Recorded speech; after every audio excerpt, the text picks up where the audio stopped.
Bien, 9:15 de la mañana, seguimos en vivo Con Sentido Común y como decíamos, ya tenemos la presencia del concejal, el doctor Leonardo Caruana. Leo, ¿qué dice? ¿Cómo anda? ¿Cómo le va? Hola, ¿qué tal? Buen día, ¿cómo va? No puedo todavía sacarme el tratarlo de usted, es la costumbre, años, es la costumbre de los años. ¿Cómo anda? ¿Cómo le va? Bien. ¿Cómo arrancó el 2025? Bien, bueno, con un ritmo distinto. La verdad que el diciembre había sido muy intenso, pero bueno, pensando, rearmando y trabajando mucho con el equipo para, bueno, seguir, en febrero ya empieza la tarea legislativa. Además, bueno, hay un escenario de la posibilidad de participación en la reforma constitucional, elecciones, todo eso da también un movimiento. Y por otro lado, bueno, seguir recorriendo y analizando y proponiendo y trabajando sobre las ordenanzas que salieron ya y que fueron de nuestra autoría y que tuvieron gran apoyo.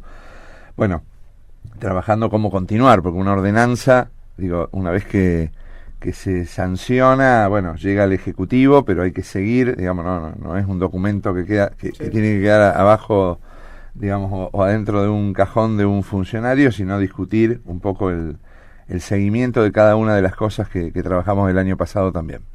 Me llega un mensaje, mientras estamos hablando, dice: buen día, querido Mauro, no podés llamar, me dice, porque es algo inentendible el tema de lo que yo decía haciendo referencia al PAMI. 90 días, doctor, que tienen un problema con el aire central, personas que están con el post quirúrgico. Es ilógico, inentendible. Sí, la verdad que llama la atención. En realidad no llama la atención en relación al deterioro de todo lo que tenga que ver con una responsabilidad nacional en la salud. PAMI es una más. Escuchamos en estos días, casi a modo de festejo, las disoluciones de áreas que tienen que ver, o por lo menos la inestabilidad de todos los trabajadores de áreas como la dirección de VIH, de tuberculosis.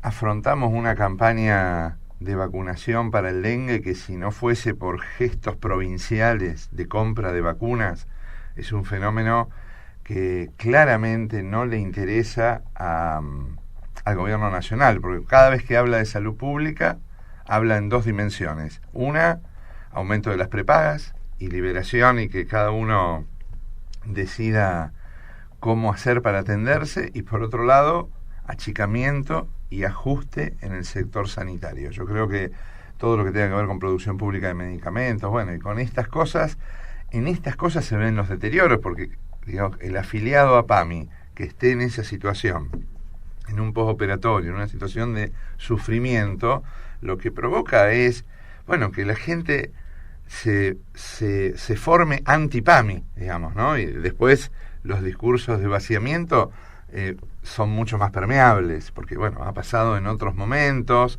Pasa cuando uno va a veces al Banco Nación y ve el deterioro, ve que no se están cubriendo los cargos, que hay colas, que el turnero no funciona. El turnero, ¿qué pasa? Todo ese malestar después se aglutina diciendo, pero entonces hay que cerrarlo al banco. En esto yo creo que lamentablemente hay un mecanismo perverso de justamente desnaturalizar todo lo público y que después se incorpore esa perspectiva que para la salud creo que va a hacer mucho daño, porque en salud se necesita cuidar. Yo no escuchamos una frase desde el gobierno nacional que diga, vamos a cuidar, vamos a incorporar tal tecnología, vamos a acompañar a las provincias, a los municipios en relación a la salud. Estamos hablando de que además no están resueltos todos los problemas de salud. Hay listas de espera. La pandemia deterioró el sistema de salud en la Argentina. Habría que estar acompañando mucho más, como hacen otros países, y eso lamentablemente no se escucha. Bueno, pero también, doctor, teníamos acá en su momento lo que era un latiguillo normal, común y corriente, como era escucharlo hasta el hartazgo. La patria es el otro. Y después nos enterábamos en plena pandemia del vacunatorio VIP, gente que no pudo despedir a un ser querido que falleció. También se dio esa dicotomía del otro lado, ¿no? Sí, claramente yo creo que hay que hacer una mirada crítica de que este fenómeno no solo tiene una explicación global, digo, porque cada vez que hablamos del fenómeno nacional aparece, bueno, pero esto pasa en todo el mundo. Eso creo que hablar solo de lo que pasa en el mundo esconde cuál es la mirada crítica de lo que hizo el Estado en los últimos años. Porque si el Estado no resolvió problemas, yo lo he dicho muchas veces, solo discutir que el Estado grande es eficiente por ser más grande y entonces hay que agrandarlo, eso nos ha llevado también a mecanismos muy complejos, porque a veces los estados más grandes vulneran más derechos. Sí, obvio. Entonces, creo que hay que hacer una mirada crítica del progresismo, de los últimos años, de muchas discusiones también, digo, porque si ahora hay el fantasma de la disolución del Ministerio de Salud, bueno, lamentablemente en 40 años de democracia no hubo acuerdos con gobiernos que inclusive fortalecieron el Estado en discutir un sistema único de salud, como tiene Brasil, como tiene España, como tiene Inglaterra. Nadie va a decir que Inglaterra es un país de izquierda. Ahora, el Sistema Nacional de Salud inglés es el sistema más equitativo, en donde toda la población tiene su cobertura, en función de dónde vive, de los ingresos, pero hay un piso mínimo de abordaje que lo tiene toda la población. Nosotros tenemos un sistema fragmentado, la seguridad social por un lado, el sector de las prepagas por el otro. Tenemos en la misma ciudad competencia de dos sistemas de salud pública, claro, que no pudimos integrar. Eso no es un fenómeno de la libertad avanza, eso fueron 40 años, claro, de falta de acuerdo en relación a hacia qué sistema de salud queremos para la Argentina. ¿Y por qué no se puede integrar esos dos sistemas en la ciudad? Bueno, yo creo que hubo momentos importantes, lo nombro a Hermes Wiener, a Débora Ferrandini, a Miguel Capielo en ese momento de ministro de Salud, donde había un discurso político de las autoridades, de los ejecutivos locales y provinciales, en donde forzosamente los funcionarios nos teníamos que sentar a discutir todas las semanas y trabajar juntos. Eso así dio un paso importante. Eso no se siguió con el mismo énfasis, pero por otro lado, yo creo que, la salud pública no es agenda de la población en general. Si vos me decís la universidad, yo siempre lo digo, la universidad, ante un fantasma de ataque a la universidad, salió el país a la calle a defender. En salud no está esa masa crítica, porque todavía hay una mirada de que la salud depende de los médicos y que son los médicos los que tienen que organizar y la gente no se mete, no se involucra. O sea, yo creo que es un problema de agenda del Estado, de cómo se agenda la necesidad de la discusión de un sistema de salud integrado, como tienen muchísimos países en el mundo, en donde no depende que yo porque tengo determinada condición social, puedo hacerme 20 tomografías, y yo que no la tengo que esperar 3 años. Es decir, la discusión, por más que haya listas de espera, porque cuando uno va a España hay listas de espera, hay dificultades, pero hay un abordaje universal, que con obra social, sin obra social, con seguros, es claro, para todos y un Estado que coordina. Bueno, esto no es hoy todavía una agenda de la población y yo creo que tampoco ha sido una agenda clara de la política. Es decir, nos espantamos después con estos discursos o con estos desfinanciamientos, pero el posicionamiento claro de un sistema de salud único para la Argentina no es una discusión que está en debate público. Ojalá la discusión de la autonomía municipal y de la reforma constitucional pueda permitir que en Santa Fe, tengamos un sistema integrado de salud donde nosotros podamos integrar, y entonces lo que hace el Centenario no lo tiene que hacer el ECA, porque si el Centenario y el ECA hacen las mismas cosas a 25 cuadras, tenemos que discutir el diagnóstico por imágenes de todo lo público en la ciudad. No para solo los rosarinos, no para los que viven de circunvalación para adentro, para toda la región, pero discutido en una forma integrada, porque además es más eficaz y es más eficiente, porque si uno tiene cirugía cardiovascular en el Hospital Centenario, esa cirugía tiene que ser para todos, y no repetir servicios en otro lugar. Si uno tiene neurocirugía y lo mejor es el ECA, hay que dotar y potenciar al ECA para que sea para todos. Esa es lo mismo un centro de salud. No puede haber un centro de salud municipal a 5 cuadras uno provincial, uno que atienda determinadas horas y el otro que atienda muchas más horas, como muchas veces pasa hoy en la ciudad y que con el gobierno anterior fue muy importante las diferencias entre las lógicas municipales y provinciales, ¿no? Le voy a hacer una pregunta que la respuesta ya la sé, porque me imagino. ¿Qué le parece esta decisión de que los extranjeros tengan que estar abonando al sistema de salud? Bueno, yo creo que también, ya ha pasado otra vez en un debate cuando se dio en la provincia de Jujuy. La verdad que cuando a mí me lo preguntan y yo era secretario, buscábamos primero el porcentaje de atención de esta población, que la verdad que es ínfimo, o sea, no del pasa, 100% que se atiende es ínfimo. Sí, pero de menos del 1% son consultas aisladas, situaciones coyunturales. Yo creo que forma parte de una matriz donde la salud deja de ser un derecho y empieza a ser un bien de mercado, porque estas instalaciones de estos debates lo que nos llevan a, bueno, pero si vos tenés plata, pagá. La verdad que los rosarinos saben que el ECA, independientemente de la condición de si alguien tiene obra social o no, si uno tiene un accidente hoy en la calle o en la ruta, va al ECA y se atiende. Sí. Después puede haber alguna cuestión de recupero con la obra social o se deriva al privado, pero si uno tiene una situación grave, porque la perspectiva es esa, yo no creo que pase por seguir poniendo fronteras, que tengamos sustentabilidad de la salud pública, por seguir poniendo fronteras y decir a vos te atendemos, a vos no. Desde la Panamericana para allá los atiende provincia, desde Circunvalación para allá. En algún momento era así, uno iba al Vilela y si no era de la ciudad, era rechazado. Yo creo que esto no tiene nada que ver con la eficacia, que si uno discute uso racional de la tecnología, producción pública de medicamentos, integra un sistema de salud, en eso se van los grandes volúmenes de dinero, cuando uno tiene que tener, servicios iguales, públicos a 20, y además cuando se retira el gobierno nacional, porque si el gobierno nacional se retira de la medicación oncológica, de cosas muy importantes, eso hace a la dificultad de sostener un sistema. Un municipio no puede garantizar políticas universales de salud y no por el cobro a un extranjero va a poder recuperar algo de el volumen de millones de pesos que significa sostener un sistema de salud. Un sistema de salud se sostiene cuando se integran políticas nacionales, provinciales, cuando las obras sociales se hacen cargo de todo lo que se tienen que hacer, porque muchas veces, ¿qué es lo que pasa? Cuando aumentan las prepagas, ¿qué es lo que aumenta? Ahí sí tenemos un aumento de personas que van con prepaga al Policlínico San Martín a buscar un medicamento, atenderse en la guardia.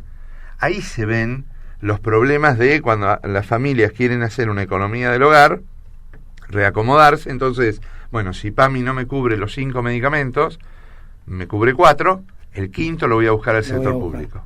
Y el sector público se lo da. En esas cosas yo creo que se va el dinero. Y acá creo que estamos confundiendo un Estado que solo es administrador, como el administrador de un consorcio que mira las partes y que haya un equilibrio, pero no hay un equilibrio entre sectores poderosos y el Estado. El Estado tiene que ser rector, tiene que mirar que las partes equitativamente aporten por igual y que velen por el derecho a la salud integral. Cuando el Estado deja de tener esa posición de, no, en la punta de la mesa me siento yo, y yo te digo que vos estás aportando menos y vos tenés que aportar más, y solo gerencia y administra lo que hay sin generar movimiento de poder, generamos un Estado bobo que por supuesto... Claro, es lo que le iba a decir, porque veníamos de un Estado bobo, cada vez más grande, cada vez más intenso, y tenía filtraciones por todos lados. Así es. Tenía filtraciones por todos lados, cosa que no se vio, el tema filtración, y no lo digo porque usted esté sentado acá, porque se lo he dicho cuando le he hecho notas en plena pandemia, el laburo que hizo y el laburo que hicieron en la ciudad con respecto a la pandemia y lo que fue la situación del COVID. Sí, la verdad que ahí se demostró primero que ante una emergencia... Yo lo veía más a usted que a mi familia. Sí, nos veíamos todos los días, lamentablemente, porque era para... Justamente gracias a ustedes, nosotros podíamos ser el médico de cabecera de toda la ciudad. Porque, el adulto mayor que estaba encerrado, nos decía, a mí me lo dicen ahora, Nosotros lo escuchábamos a usted para ver qué íbamos a hacer.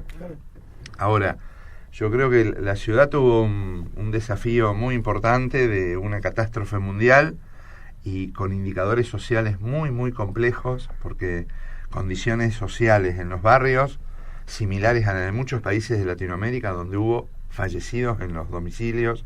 Nosotros siempre lo decimos, yo escucho a un sanitarista que dice, ¿dónde le hubiesen gustado estar en la pandemia? ¿En Nueva York, donde hubo fosas comunes? Claro.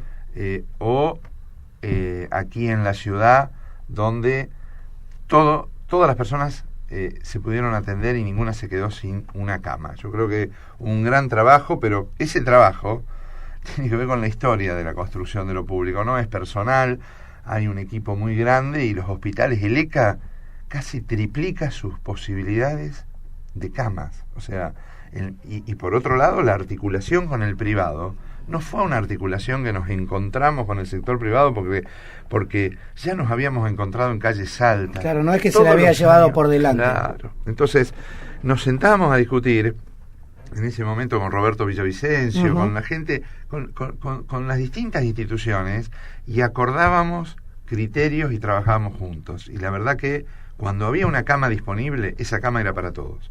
Y esa perspectiva de construcción no se da si uno se quiere sentar a articular y no se conoce, que es lo que le pasó al gobierno nacional. Cuando el presidente Fernández quiso convocar a discutir algo integrado, no hubo posibilidades, porque es un camino de construcción integrar un sistema. Conocerse es un camino de construcción. Yo recuerdo calle Salta, nosotros llegamos a los 10 minutos que pasó, estaban todas las ambulancias del sector público y privado ahí, en ese lugar. Había y hay una lógica de articulación importante. Sí, un trabajo mancomunado. Sí, eso existe, eso es un piso. Mancomunado. Así es. Y recuerdo también el tema pandemia, que se hablaba de el tema de las camas calientes, salía uno y entraba otro. Sí. Tenés que tener una logística bien preparada y una gimnasia hecha. Sí, además de un hecho que no conocíamos, que generaba mucho temor y tensión en las familias y en los equipos, porque además veíamos por las redes, el hospital, veíamos China, veíamos fallecimientos, situaciones que además nos decían, no sabíamos, cuál era el índice de mortalidad, veíamos fosas comunes en otros lugares, fallecimientos en los geriátricos y que no los vayan a buscar. O sea, había situaciones muy, muy terroríficas. Nosotros llegamos a momentos donde la cama que se liberaba era porque fallecía una persona, ampliamos al máximo el tema respiradores y logramos eso, que junto con los centros de salud, yo quiero también,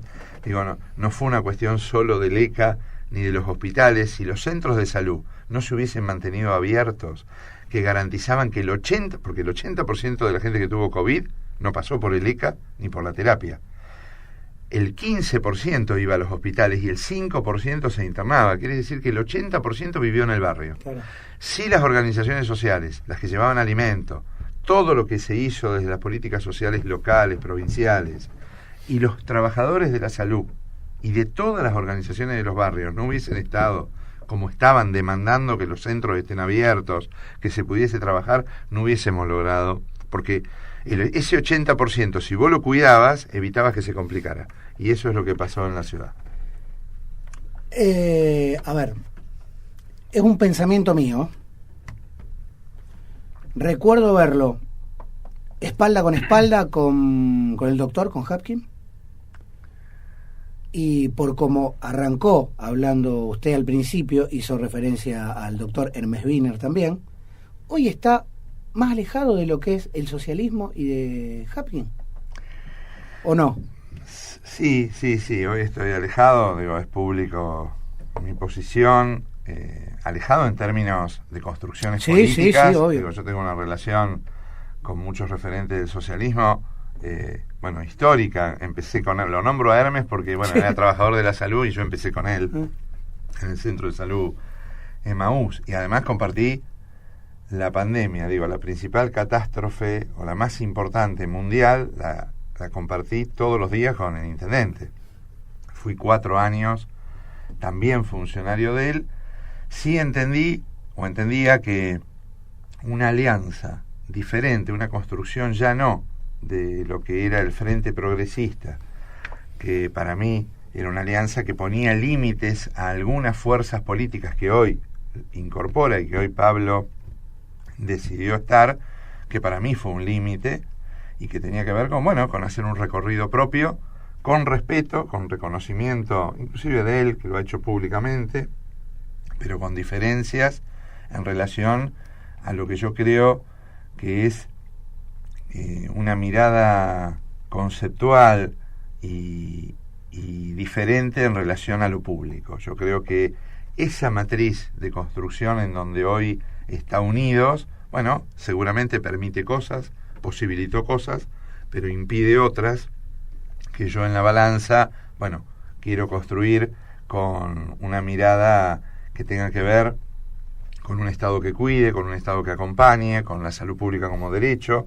Posiblemente en muchas cosas tengamos acuerdos, pero en otras, cuando uno tiene un gobierno con tanta heterogeneidad, desde el PRO a otras posiciones, bueno, la verdad que aparecen diferencias que, bueno, que las discutimos y que somos oposición en el Consejo, una oposición que no es porque lo dice tal, vamos a decir, porque se dice blanco vamos a decir negro, no, una oposición, hemos votado a favor de proyectos del oficialismo, nos hemos diferenciado, nos hemos abstenido y hemos planteado nuestras diferencias.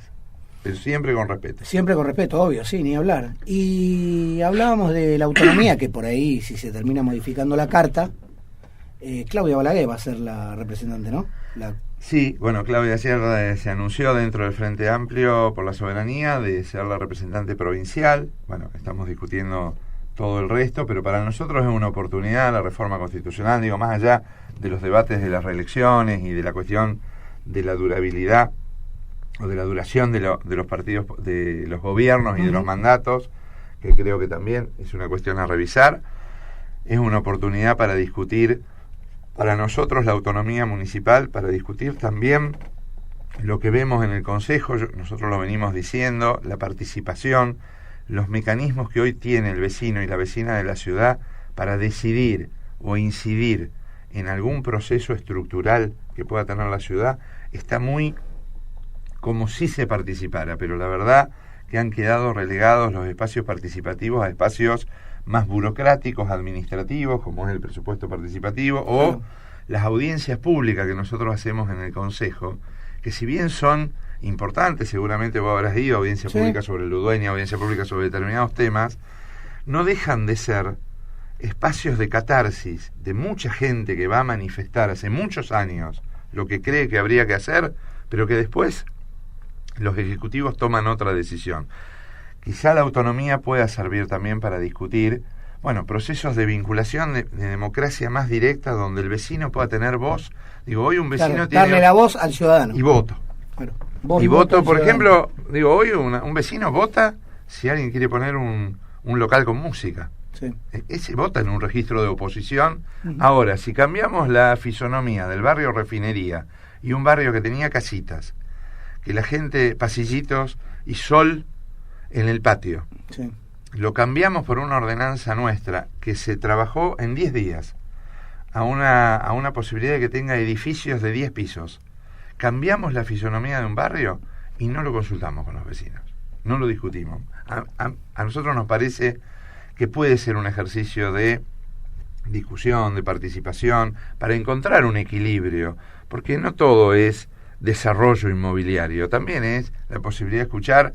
Cuando nosotros decimos, añoramos ese barrio que nos gustaba, que era la gente en la vereda, que era el pequeño patiecito, bueno, también legislamos y construimos en función de eso o en función de otra cosa.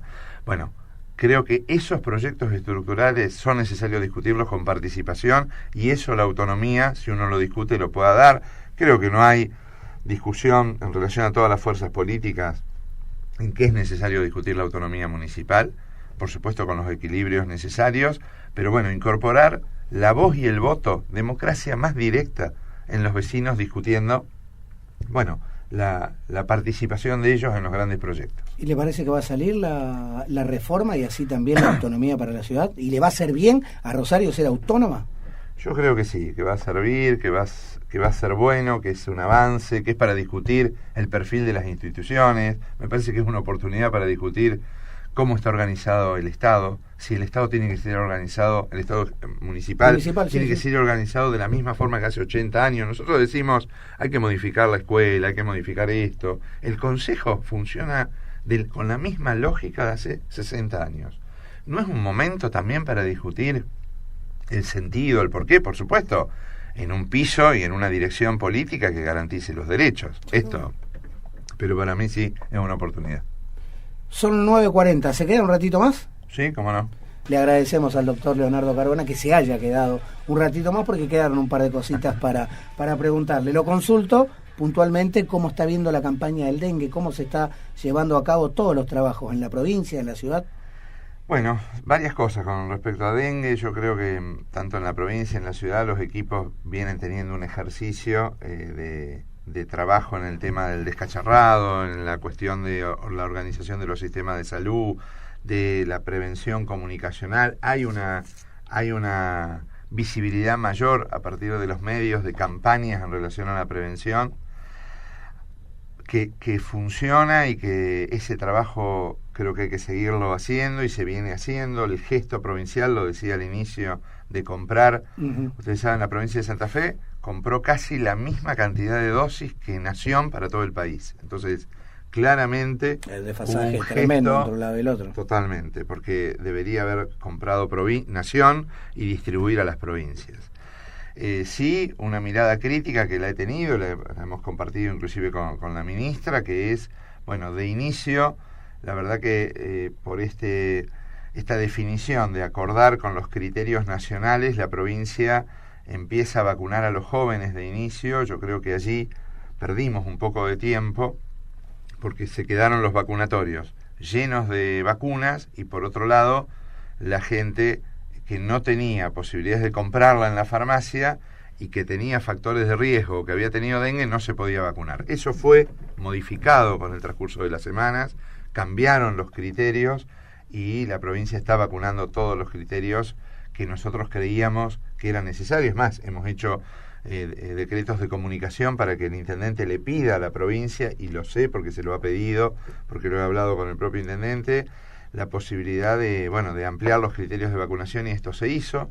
Yo creo que, de todos modos, hay dos determinantes de estas enfermedades que no vinieron por un fenómeno natural a instalarse en Latinoamérica, que tienen que ver con las condiciones de vida, las desigualdades estructurales, el acceso a los servicios. Es decir, los crecimientos urbanos sin los desarrollos de los soportes del acceso al agua, son muy complejos. Cuando uno ve, ¿y por qué empezó la campaña de vacunación en el distrito oeste, en el barrio, en los barrios donde está el centro de salud Roselo, en la zona de circunvalación, Boulevard Segui? Bueno, cuando uno mira allí y ve que la gente almacena agua en el patio y atrás de la casa, y nosotros desde la medicina decimos, eliminemos el agua limpia que puede estar en los cacharros y en estas cosas, hasta es a veces ofensivo para la población, porque hay condiciones de vida que hacen que no se pueda almacenar agua de otra forma, que no sea guardándola. Por supuesto se le puede poner una malla, pero hay muchas cosas que cuando vos no tenés para comer, ese elemento deja de ser prioritario. Es decir, vos almacenás el agua como podés, porque estamos hablando de agua. En otros lugares se dilapida.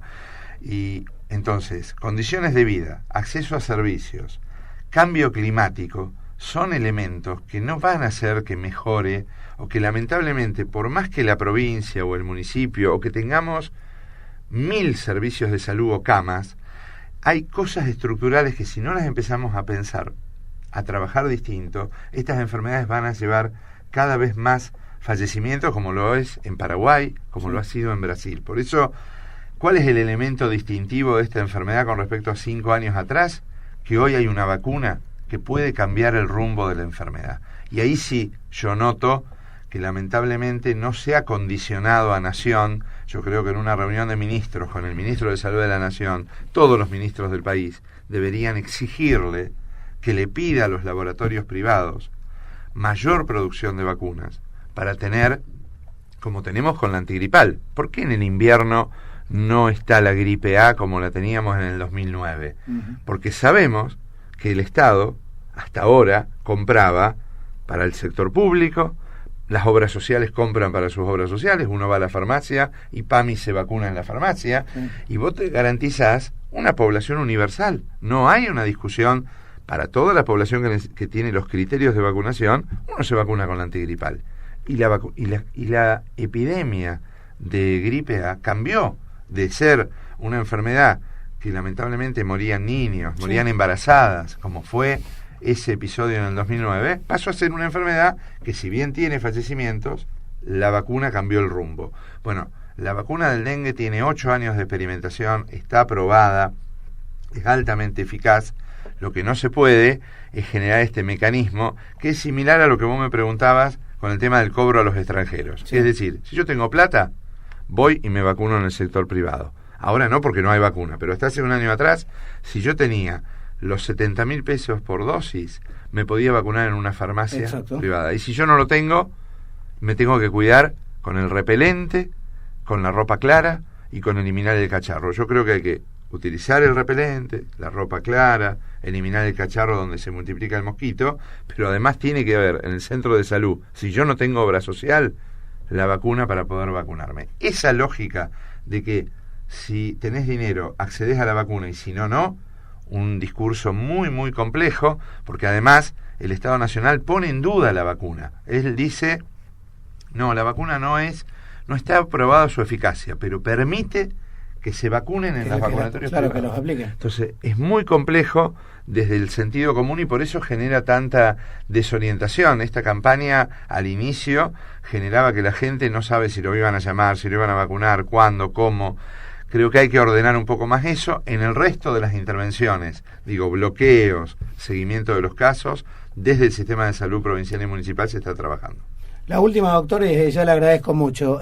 ¿Cómo está viendo el gobierno de Maximiliano Puyaro? Bueno, en realidad es un gobierno que tiene un año ya de mandato y que claramente ha tenido una posición en relación a la violencia letal que vivíamos y sufríamos como principal problema en la ciudad, con una modificación de esos indicadores. Yo no dudo de esa de la definición de estrategias y de intervenciones que hace que sobre esas definiciones haya una mayor calma y posibilidades de vida distintas. Tengo diferencias en relación a los modos de construcción, a sus alianzas y a los avances que se han hecho en la reforma previsional, en las situaciones de cómo se aborda el problema de los trabajadores. Bueno, hemos tenido discusiones en relación también a las definiciones en relación a lo que definió el Ministerio de Salud de la Nación. Lo considero un gestor, lo conocí cuando era ministro, considero un gestor en el sentido de estar con los problemas, discutir los problemas e intervenir. Bueno, la matriz ideológica en la cual hoy está Unidos es la que planteo algunas diferencias que tienen que ver con el orden de lo ideológico y del cómo pensar el mundo. En ese sentido, tengo algunas críticas, pero bueno, habrá que ver en el camino cómo se sigue, ¿no?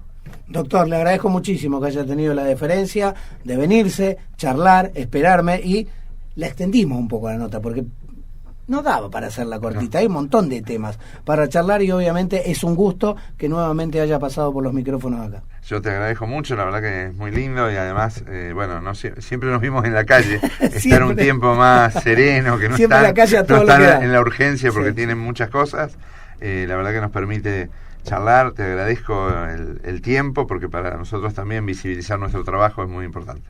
Un gusto escucharlo, doctor. Gracias, siempre. Igualmente.